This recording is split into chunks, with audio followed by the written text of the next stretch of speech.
প্রধানমন্ত্রীর দায়িত্ব থেকে পদত্যাগ করে দেশ ছেড়েছেন শেখ হাসিনা। আজ ৫ আগস্ট পদত্যাগ করে ছোট বোন শেখ রেহানাকে নিয়ে হেলিকপ্টার যোগে দেশ ছাড়েন তিনি। আন্তর্জাতিক কয়েকটি গণমাধ্যম এই তথ্য নিশ্চিত করেছে। বিবিসির লাইভ রিপোর্টে বলা হয়েছে, শেখ হাসিনা ও শেখ রেহানাকে নিয়ে হেলিকপ্টারটি ভারতের আগরতলার দিকে গেছে।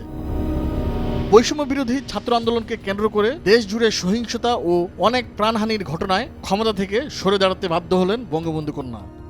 আজ সকাল থেকে সরকার পতনের এক দফা দাবিতে শিক্ষার্থীদের ডাকে লং মার্চ টু ঢাকা সফল করতে শাহবাগ সহ বিভিন্ন স্থানে সমবেত হয় লাখো মানুষ। শেখ হাসিনার পদত্যাগের খবর ছড়িয়ে পড়তেই গণভবনে ঢুকে পড়ে হাজার হাজার সাধারণ মানুষ।